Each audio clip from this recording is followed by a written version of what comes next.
Hi, everyone. Welcome to another episode of the Thriving Immigrant podcast. My name is Paul Adeyeye. I'm so grateful to God for the opportunity to host you again today. And I'm super excited about today's episode because I've got an amazing guest on the show. She's someone that I really admire.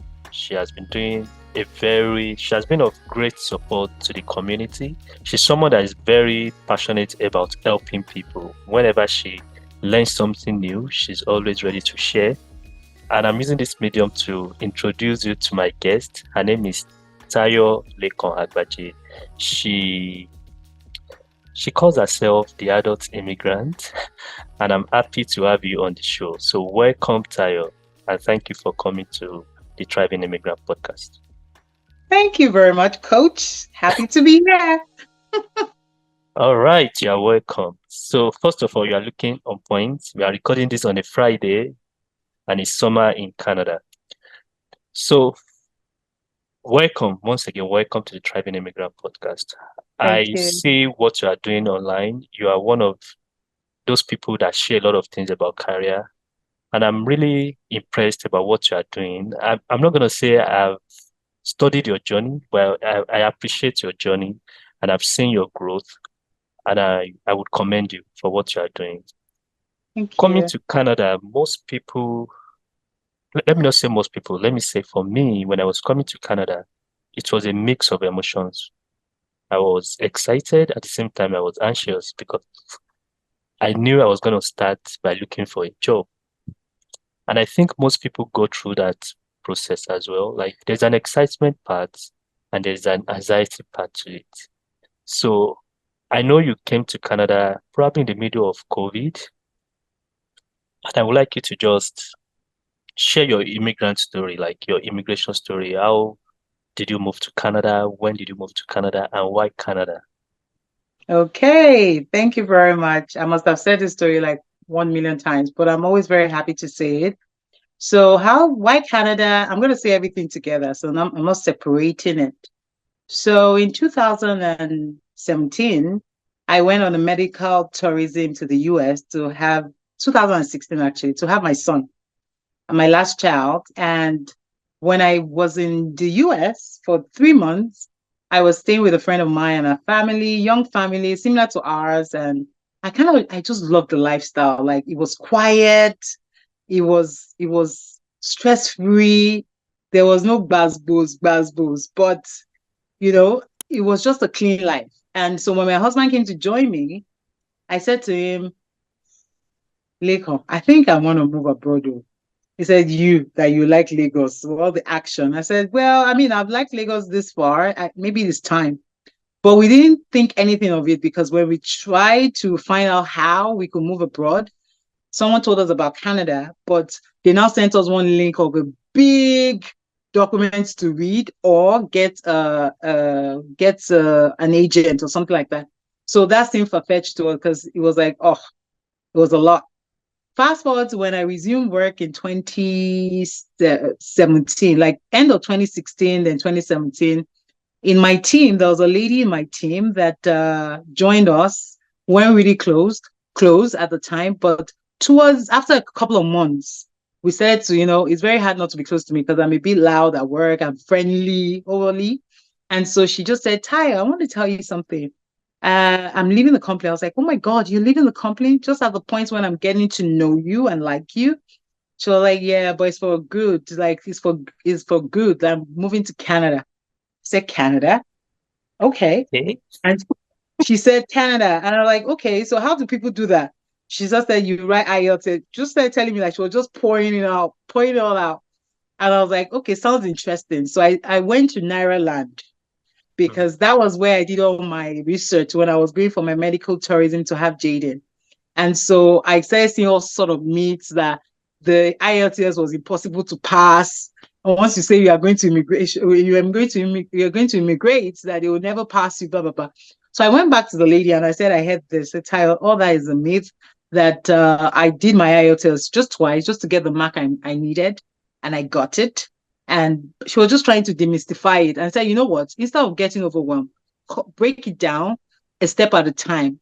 Try to do your IELTS and then WES, and then you'd and she broke it down and then come back, let's have a conversation. And coincidentally, it was so easy to convince my husband because at that time, people that were reporting to him at work were checking Yeah. out. And they were like, boss, you're going to do my reference when I go to Canada. Like, okay. But he didn't think anything of it because my husband was just so focused at work. So I came home to tell him that this lady who I like because we've hung out and he knew her is moving to Canada. Like, that's in Canada. So that's where that actually birthed Canada in our family, and we started to do the process. Eventually, everyone in our team actually did it. We were quiet about it initially, but at the end of the day, we couldn't be quiet. We started calling ourselves my future neighbor, my future neighbor. And then we're all in Canada now. It's Oh, amazing. We have wow. wiped out the whole team.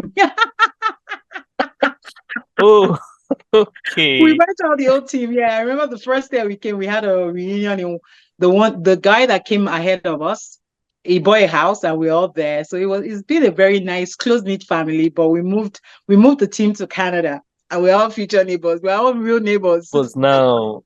Oh, wow. I love your story. It's very interesting. I feel for the organization. I hope they've moved on. Yeah, they have. They have. They're very good now. Hmm. Oh, wow. It's not easy to find talent anyway. So when you lose talent as an employer, not one, not two, not three, and you know the thing, it's also somehow it sends a kind of feeling to the people that are left behind, right? Like, Yeah. even if just imagine your husband wasn't thinking about it before, but at the point when you mentioned about it and you realized that you had lost some team members, you'd be like, I hope I'm making progress with my life. Yes, Let me, absolutely. yeah. So it Yeah, sends a but kind of, Canada was meant to be everything aligned, and we did IELTS. Yes, we got it. Even though we did it multiple times, but hmm, we got it. We got it. We thank God, and we moved in 2020. awesome. Okay, here we are. We moved in 2020. So when exactly? Was it before March or after March? Because I think We COVID. moved 2020 BC before COVID.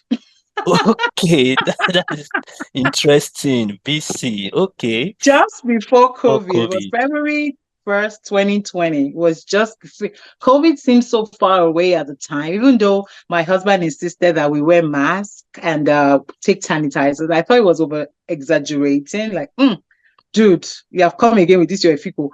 But because it seemed so far off, but we came February 2020. Yeah, 1st of February. Hmm. Okay, that was a very unique time to land in Canada. So I'm sure you Absolutely. must have gone through some challenges. Of course, every immigrant goes through different challenges, but coming at that particular time, because interestingly, a month after you arrived, that was when I lost my job due to COVID. So I just started a new role. I think in January I was excited, but about a month later, everything changed. And they said, you know what? You guys should go home first. We get back to you. So coming to Canada in February 2020, how did you navigate? Okay, just tell us about the challenges you faced because I know you are big Oh on my networking. gosh. I'm not sure you went through a lot of challenges, but Oh, I did. Oh okay, my goodness, it let's was have a it. challenging time. Oh, so we came 2020, February 1st, and the plan was because my husband and I are project managers, so we had it all planned, had this Excel relocation to Canada Excel workbook, but we didn't factor in the pandemic because nobody did. Mhm. And as I said, COVID seemed far away, to us there. I don't know why we didn't think it would come to us. So the plan was for us to land together, and then my husband would get back to Nigeria after a month, and then resign his work because he took a 1 month leave, but he wanted to resign, actually hand over, do the proper thing because he was in the organization for a long time. He didn't want to break bond bridges. So and then come back and settle.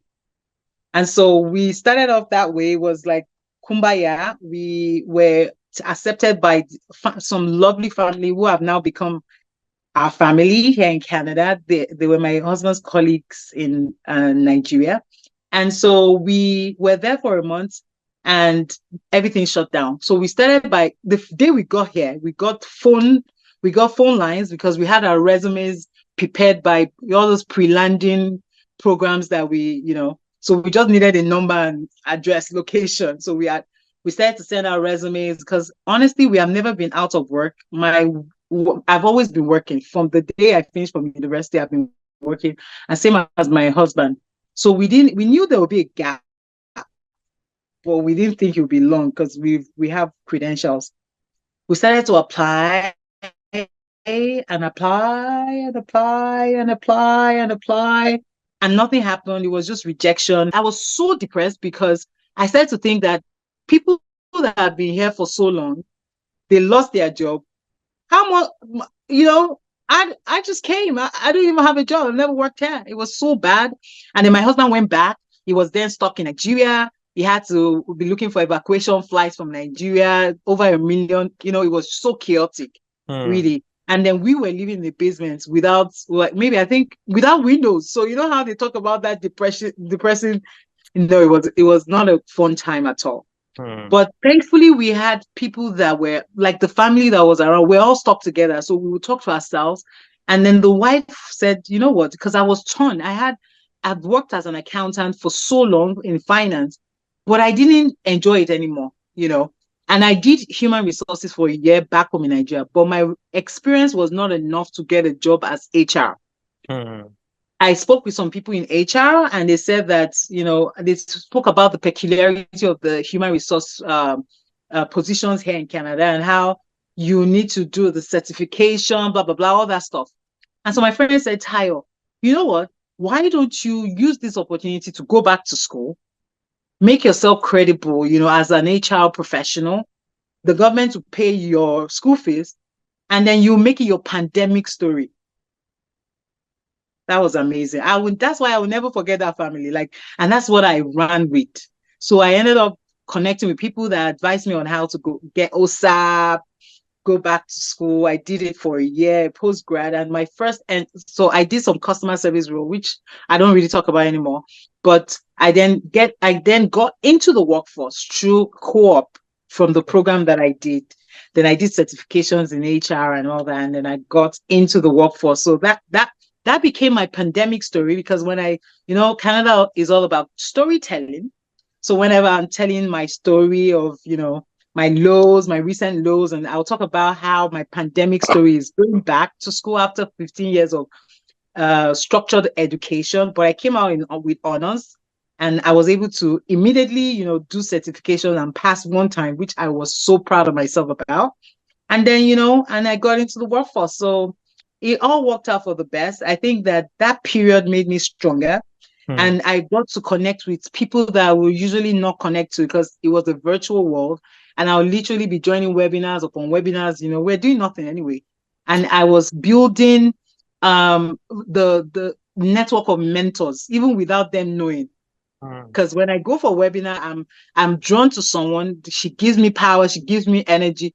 I literally will start to stalk her on the streets of social media and just start to live off her energy.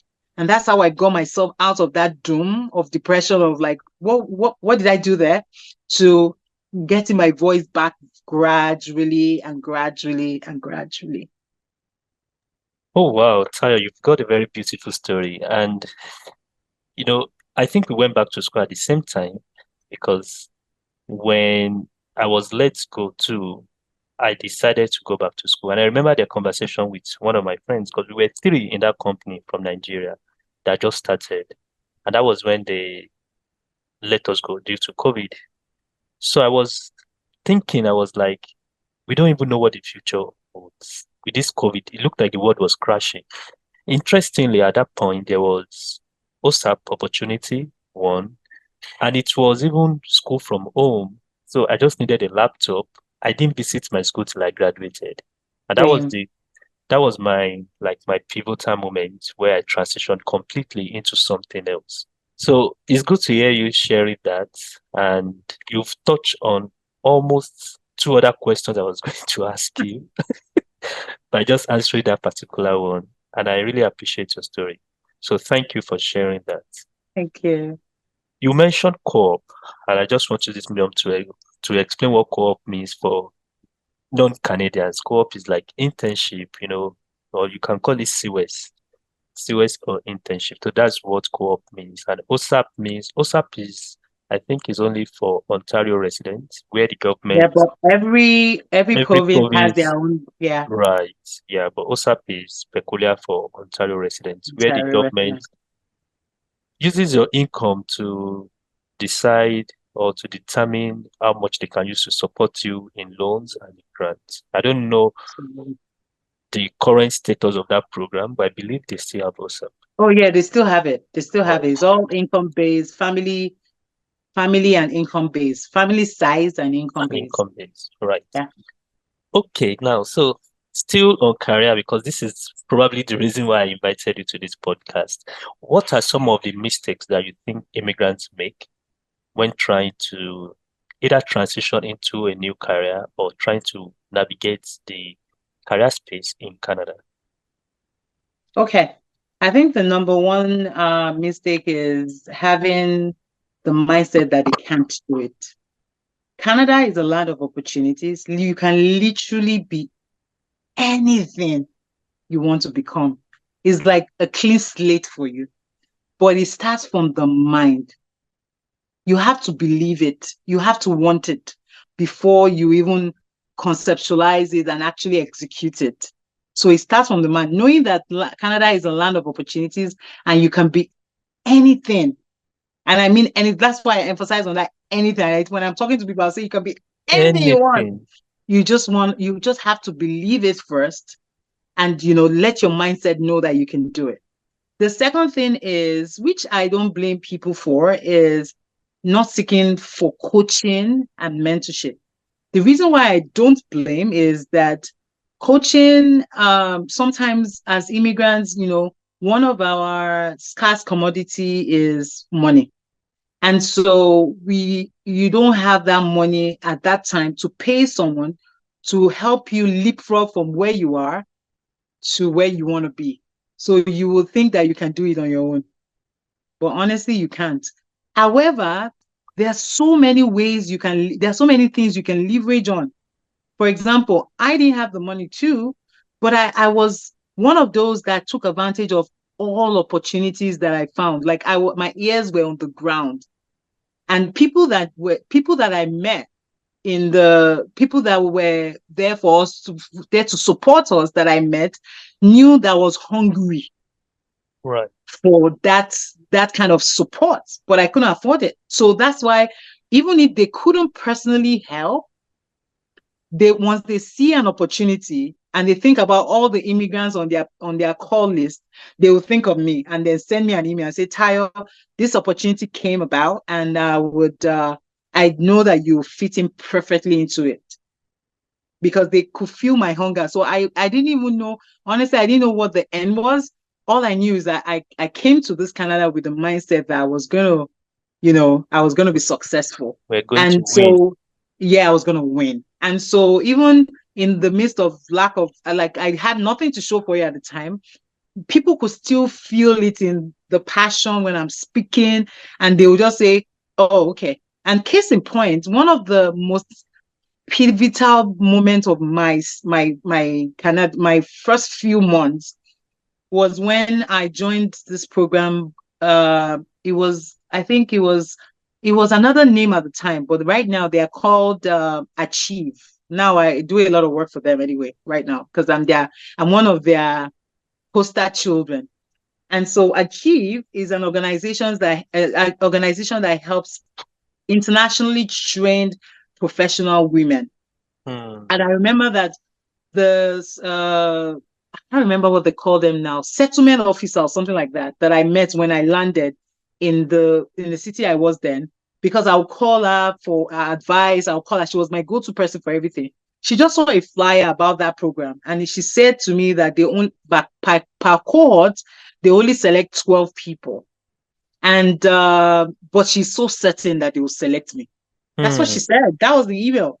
And so we had this prerequisites test or something. I can't remember what we had. They interviewed us and they all of a sudden they said I was selected. And I didn't know if it was a big deal, but the lady made me believe that it was a big deal. And it was, because that was the beginning of networking in multicultural environments for me, because yes, I was meeting my fellow Nigerians in GTA Connect, in all the WhatsApp group, but I knew that I was here for good, not for holiday, and it was important for me to network multiculturally.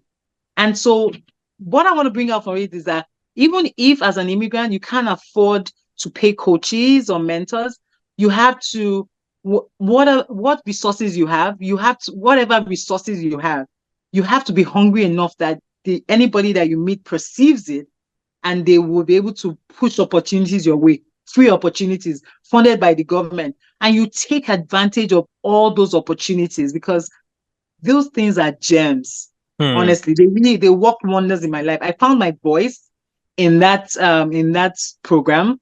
At the end of the day, when one of the most important workshops that I did when I arrived, it was about storytelling. It was a 2-day workshop. I was wondering, what are they telling us about story? Am I writing books? But I'm using it now to talk about myself in a compelling way that I always leave where I am memorable. And Hmm. it stemmed from that particular workshop about storytelling, and it was from that program.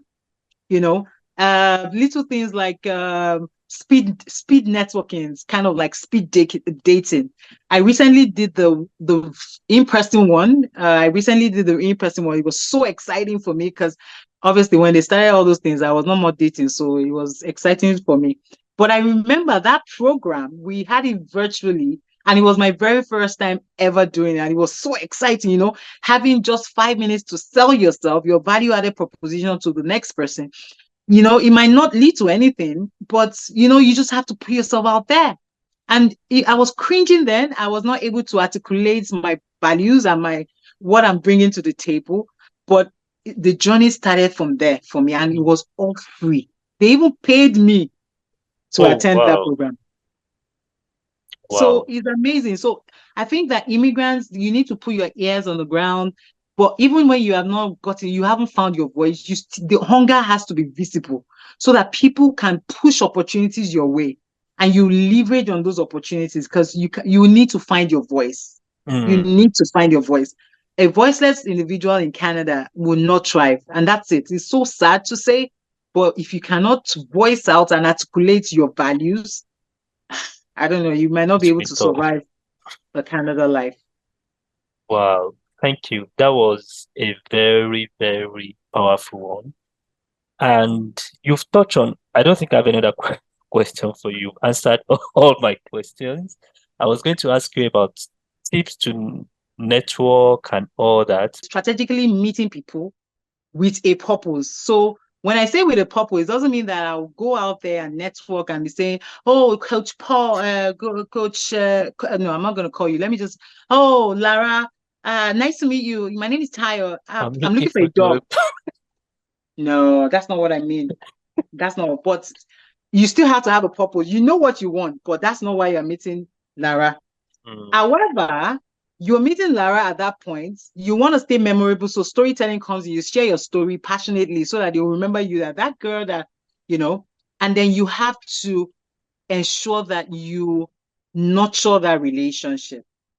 And nurturing relationship is hard, because like this week alone, I went for 4 networking events, and it's almost impossible, like with the schedule that I have at work, with my life outside of work. How do you even keep up with all that? Hmm. But what I do personally, because I'm old now, so it's hard for me to remember things, I have a networking pad. So if I'm meeting someone virtually, I have Microsoft Notes of events that I attend and who I met, and one memorable thing about them that I want to keep. So when next I see them, I'll say, "How is your dog now?" Or, "Your daughter went to school for, how is she doing?" You want to remember them, so that they will know that that wasn't just a surface, it wasn't socializing for you, it was a real connection. And so if I'm in an environment that is in person, I do that a lot in my church. I sit with people and then I talk to them. Immediately, I have a notepad on my phone that has names to remember. Oh, So wow. it's very, yeah. And I put when I met you and one memorable thing. So when I see you again, I'll give you a hug and I will ask for one thing.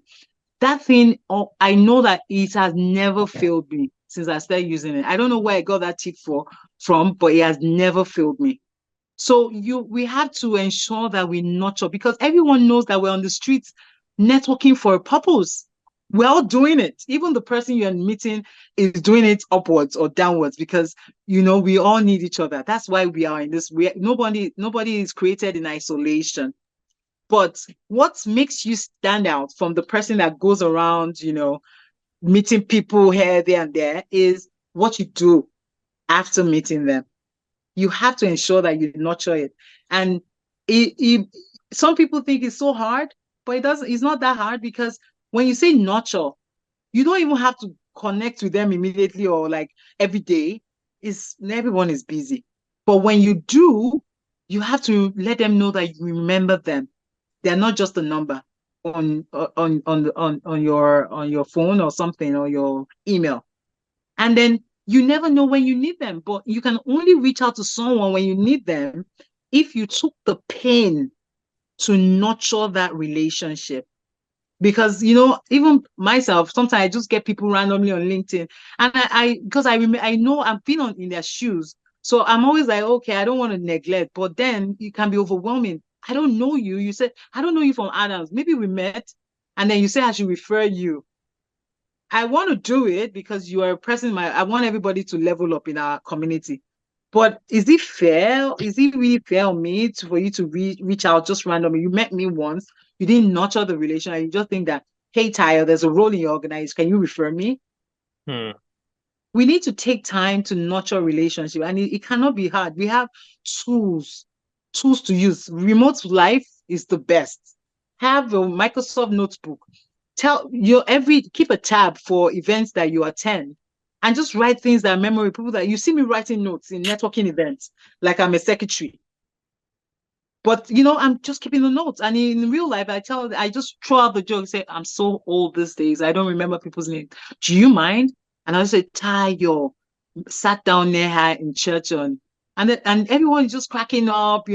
Sometimes people even give me tips on what they use. I'm like, oh my God, that's genius. And that's conversational. That's how you stay memorable. Those are the kind of things that I do. That's that one thing that I want to share that I hope people find valuable. You just have to nurture relationships. It's very critical to your stay in this Canada, because networking is the next best thing to jollof rice Oh, in wow. Canada.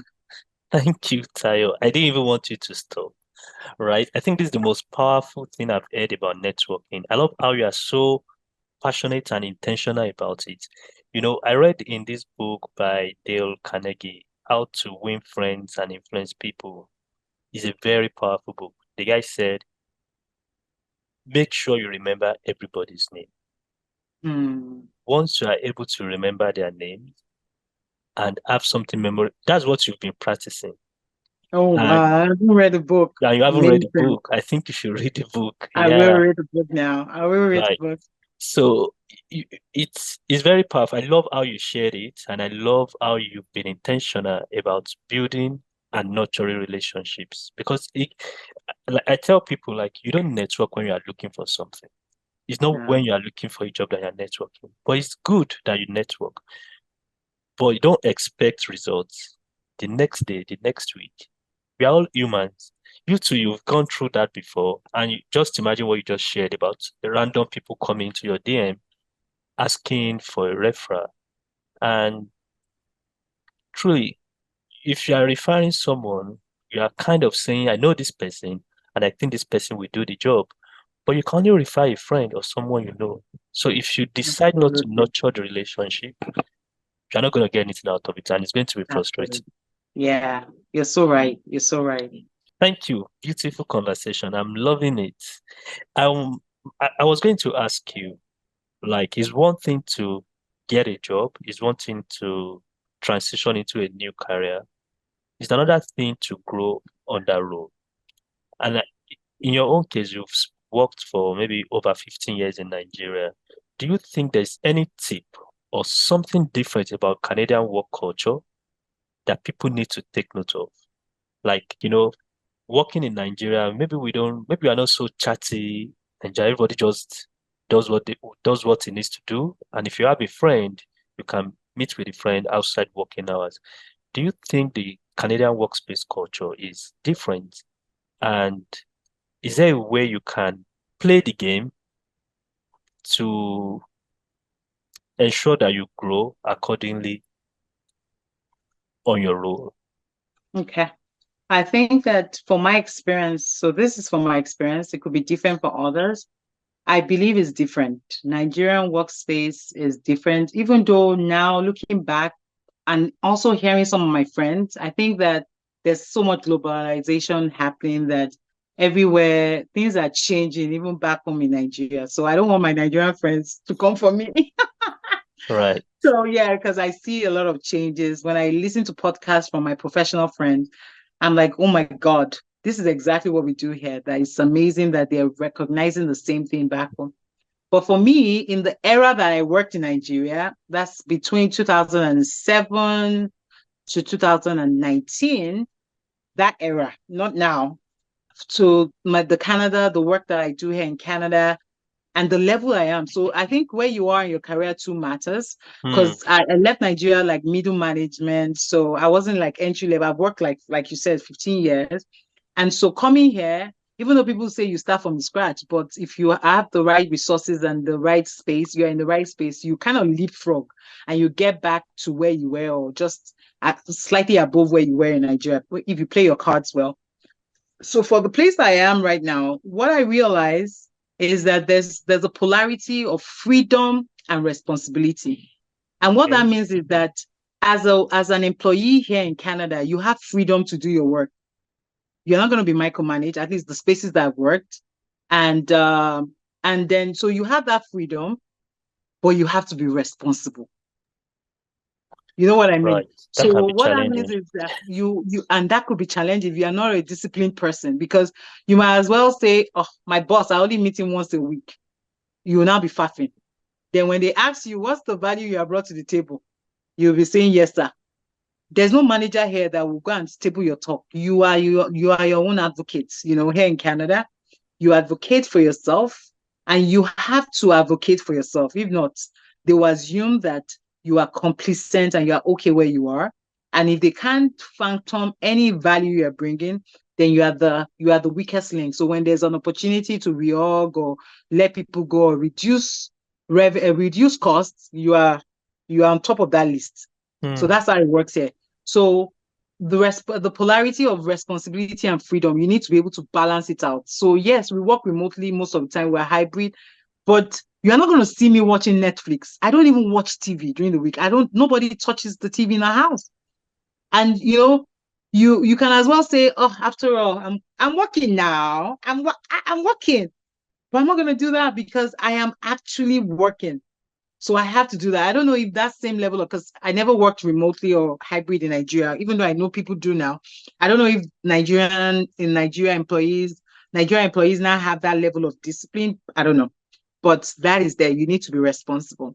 Another part of it is the advocacy. Like I keep saying this thing, like every podcast or every conversation I have, I say capitalism does not reward tenure. And I heard that from my friend Kemi Onobanjo. She did a podcast. And that's so true because in Nigeria, you can be promoted because you've been there for a while. Right. But in Canada, you can be there 17 years. They're not going to assume you want promotion because some people don't. I've had conversation with people who just think Nigerians are so Ambitious. what they call it ambitious that, What are you and I keep looking telling for? them that we have black tax. If you have the black tax that we have, You need you more you know money. that the whole village is dependent on you, so you have to make more. But for them, they don't have that drive, so they stay in that space as long as they can pay their mortgage, they can go on holidays, and they are not paying excessive tax. And they're getting the benefits that they need to get from the government. So I mean, respect in quotes is your employer or your manager assuming that you are okay unless you voice it out. So that part of advocacy is very clear here, and that's why I said it's very hard for you to survive here if you don't have a voice to articulate your value added proposition when you're getting into the organization, and then the value you are bringing to the bottom line when you are in the organization. You know, if you're in your own space, just putting your head down and doing the work, no one's gonna know. You need to be able to promote yourself, and there's so many resources to do that. Because I always tell people that our culture makes us think that you promoting yourself is bragging, but it's not bragging if you have receipts. If you have receipts, it's not bragging. So if you're doing great work, exceptional work, excellent work, you better come out there and tell the world. And that's what I see here in Canada. I see some of our friends in Nigeria too are catching up, even though I'm always like their hype woman, my friends, and they're like, they're not comfortable. I'm like, you better pipe yourself because you're doing the work. It's not bragging if you have receipts. So I see that advocacy, freedom, responsibility. I see promotion, all those. I don't know, maybe I was one that missed out on it in Nigeria, but I didn't do all that. That one I know for sure. And I'm Mm. doing that now, and I'm loving how my career growth is in this my small hands. It gives me so much power. So I feel like I have power to take my career to whatever length I feel like taking it to, because everything is in my hands. Is how much I put into it, not just in the amount of work that I do, but in the other things that matter. That is the outcome or the output I'll get into it. So yeah, those are the differences I'll just highlight. That's a very powerful point that you talked about. And I agree with you because the space is different. You are spot on talking about when you are in the Nigerian environment, they just even if you look at the way we are raised, even from school, I remember in the university, right? People who come out with good grades, like when they paste the results, you just be like, who is this guy with 4 point something? Who's this guy with 4 point something? You're like, ah, he doesn't even talk in class. So when when went to school in Canada, I saw the way they were talking in class. Some people would just come up and say some things that don't make sense. And the lecturer will be like, okay, good point, good point. But when I looked at the way students are being rated, the ability to even speak up is part of what they look at to give you a point. So the culture is Absolutely. different from school. Like by the time they start working, they are comfortable to share whatever they do. But we feel like, oh, it should look like I'm proud or I'm arrogant or I'm bragging. And like, Yeah. it's me every time. Don't worry, my work will Yeah. speak for me and all that. Uh, it doesn't work here in Canada. It doesn't work. Your work will not speak for you. You have to speak for yourself. Thank you, Tayo, for sharing that. That's good. We are learning. I'm also learning a lot from this conversation. I There's something I wanted to speak on, and it's about healthy living because I see your post on Instagram. I'm like, you do a lot of things. You're everywhere. You're on LinkedIn. You are networking, but there's something that I know that you are very passionate about: fitness. Like, I'm sure maybe that's your treadmill that is behind. Yeah, that's That's my treadmill that's your behind. Yeah. treadmill. Like you do treadmill at home. You also go to the gym. Have Yeah. you always been like this, or was this something that you became passionate about when you moved to Canada? Yeah, yeah. Thank you for that question. I'm happy you are asking because no one asks about fitness. Yeah, and that's my treadmill. I use it for meetings that I'm not facilitating. I will just switch off my video and put my laptop on it, so I'm able to engage and also keep fit because I have this 10,000 per day, stuff that we do. Anyway, for fitness for me, I got introduced to fitness in 2006 after I had my child. I've always been overweight, but I didn't see it as anything until I got pregnant for my first child, and I was overweight, like the overweight I was before. I never saw it as a problem. But that pregnancy, oh my goodness, it was alarming. Brought it So, out. so I was a bit worried about never getting back to shape. And then someone told me that I can start coming to the gym. And that was it. I started going to the gym, and I really did fall in love with fitness. Mm, And I'm one of those that actually enjoy working out. Like I so I'm not skinny. I've been several sizes. I talk about it a lot on my page. Like, as women, you get pregnant, you give birth, you go up and down. But there's something that has been very consistent is fitness for me. And in my 30s, I realized that, you know, the one of the sources, like the source of friendships that I had in my 30s, professionally, socially, was through fitness because I picked up running. I don't run anymore because I have a knee injury. I picked up running and so we started having running clubs in Lagos. And one thing about running is like it makes you act like you are so high, as in endorphins. So we're Right. always happy. You meet people, and then you never know who the person beside you is. True. But the good one another thing that was constant that's always been constant is that I love taking pictures. So I've always had cameras. This is the only time I don't have a camera because phones are so good now. Then I used to carry my Canon camera, so I'll have it in the car after I race, take pictures, then post it on Facebook. And when I get back, people start to comment, and I realized the people I was running with were founders, were executive in CEOs. places. They were like directors. I was like, okay, Okay, let's I'm loving continue. this. I better continue. I've gone for races in Dubai. I've gone for races in Ghana. I did a half marathon with some friends. And so it was always an opportunity to make friends. Like when you travel with friends that you didn't even know before, you go for a race, you sweat it out together because those races are painful. I'll tell you, no matter how trained you are. And then you get together after, have some drinks, eat, and explore the city together. We form friendship. A lot of friendships I have as an adult was formed through fitness. So fitness is not going anywhere in my life. So when I came to Canada, when I was coming to Canada, a friend of mine who was moving to Australia at the time came to join me at the gym because I used to go to a gym in Nigeria. And he said, they said those countries are very boring, or that.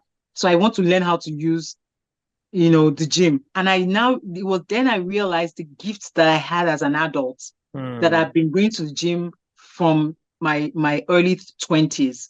And gyms it's the same thing. It's like music. No matter what country you go to, the gyms are the same. They have the same equipment. The goal is the same. So I won't come here and look like a novice. I don't know how to use a treadmill. I can't carry weights or some machine because I've been in the gym since I was 21.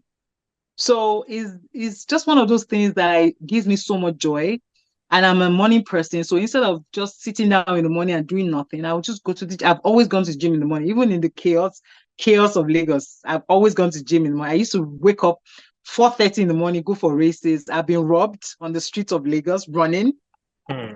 Sorry to hear. But I just love fitness. It gives me so much joy and the endorphins that come out of it. And I just feel like as we grow older, you just need to care for your body. Sometimes you have no control over what you eat. Not in the sense that you eat junk, but some of the food that we eat now, they say that is not good. They planted it with something. So since I'm not a farmer, I Exactly. cannot I can't control that one. And I don't want to open my mouth to air, because if you say everything is bad, everything is bad. You see, air, I will like, I would eat in moderation, and I will ensure that I work hard for my old girl body, which is what I've started saying. I'm not working out for my summer body, but my old girl body, because what will become in the future in our old age is a function of what we do with our body today. Today. So that's kind of the mindset I have, and I just love fitness. Wow. Thank you, Tayo. That's very powerful. I love how you it's your lifestyle, and Is it's what it's that. probably like maybe half of your entire life you've been doing this. Absolutely. Yeah. I don't Yeah. want to talk about your age. Absolutely. I've been doing half of my entire life. Yeah. Yeah, but I have a follow-up question, and I'm just thinking, do you think that your exposure to this kind of lifestyle has really helped your social life? Because you mentioned something that I think is powerful. You mentioned how you were able to socialize and connect with maybe top guys, CEOs, and founders while you were running and having those activities. Somehow, do you think you finding yourself in Canada made it easy for you to strike a conversation? I'm not sure if you've thought about this before, but you look like that person that when they see you in a room, you're ready to talk to everyone. So, Absolutely. is it like maybe you were preparing yourself unconsciously, and do you think those things are adding up? Are they adding up for you? Honestly, I never thought of it. But looking back in hindsight, I think so. Maybe God was preparing me for it. Let me give you a fun fact. You know the commissioner of, minister of, is it Techno, Bosun Tijani in Nigeria? Yeah. He was the owner of our running club in Lagos, Nigeria. Triple. Mm, As a matter of fact, at the point they wanted to do, because we used to run in VI, they wanted to do a mainland edition, and I hosted them in my house. I didn't know at the time he had political, ambition. Maybe it didn't even ambition. appear. I didn't even know. So it's so cool that I have a minister as a friend. Like, Right. look at me dropping names. But I never thought of it at the time. And honestly, and this goes to show there's something that a mentor of mine spoke about that actually got me thinking a lot. In life, when you do things, just do it and don't think about it. And this conversation came about because how they talk about sponsorship in Canada and how you can sponsor people when you want to break the glass ceiling. So you've been on this level, you now want to get to executive, you need a sponsor.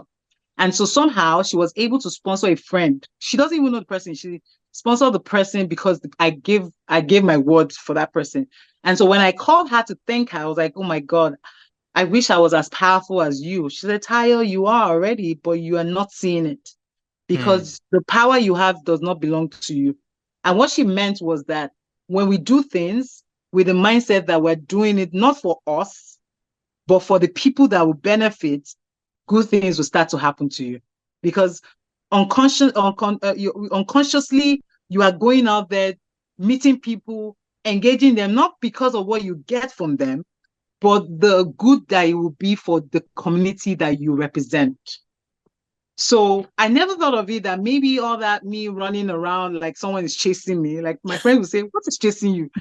was preparing me for Canada because I didn't even know at the time I was ever going to relocate. But I know that at the point in my life I wasn't this sociable. I wasn't an extrovert. In fact, because I was overweight. I wouldn't even talk. I didn't have confidence.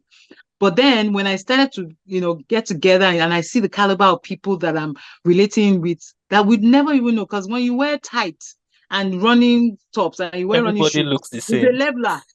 We're the same. But Right. the extra of Tayo will bring out a camera, take pictures, post it all over social media, and then people will start You to, say, oh my ah, God, look at God. me. And I'll just check them out. I'll be like, Oh, okay, this is this guy. And so, but I won't stop talking to them the way I already started because yeah, I knew them when I didn't know them. And exactly. so it's easier to communicate because you didn't see them on that premise. Right. So and just take it from there. So maybe that prepared me, but yeah, thank you for that because I never really thought of it. Yeah, I never really thought of it that all that was preparation for now. Because right now I'm that girl that goes into a room and is ready to talk to everyone. As a matter of fact, if they give me a la, you know what I say? I say they just missed an opportunity to be friends with an awesome individual, me. Hmm. And that's the confidence I carry about. Beautiful. Thank you for sharing. Thank you. This has been a very beautiful conversation, and I really don't want it to say, I don't want to stop, but we just have to put an end to it. Thank you so much, Tayo, for coming. Thank you for sharing all those gems. I'm learning a lot, and I'm sure my audience too, they'll be so grateful for everything you've shared. But before I let you go, I have one more final question. I would say, so I'm going to ask it two ways. The first one is, on a lasting note, what is the most powerful piece of advice that you've ever gotten and you think you should share with someone or anyone? It doesn't have to be about career, maybe life generally. Okay. And I think, okay. Is that okay, the no, no, question? You no, have more? you can go on. Okay. I think the advice that I got about less than 2 years ago by one of my colleagues is always assume positive intent when in every situation. And let me give you some like two examples that can play out and would really, really be a game changer. New immigrants in Canada had been meeting people everywhere, and they say that these Oyinbo people, they are not nice. So they'll just be smiling to you and they don't really mean it. And you go around with that mindset that they are not nice. You are going to be missing opportunities because you are not open-minded. You don't have positive intent. You already think that they are not nice.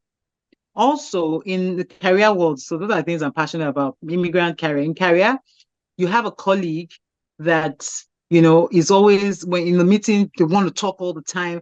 They don't calm down, and then you're like, why is this one doing at now? You the only one.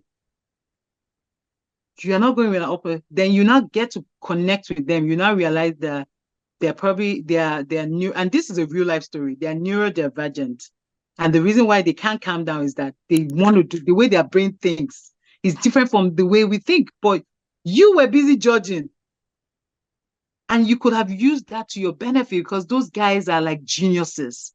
But you went around thinking that this one is Aituno. You just missed out of an opportunity. So coming with the mindset that everything is not about you. You don't have to judge. You need to have empathy. You need to be kind. You need to, those little attributes, and just always assume positive intent and just calm down and let people show them who they are before you conclude.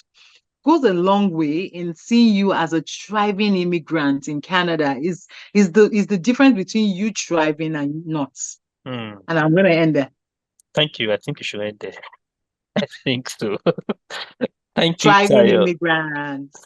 Yeah, you've done justice to this episode. Thank you so much. I was going to ask you how people can contact you, but I don't think you need to tell us how they can contact you.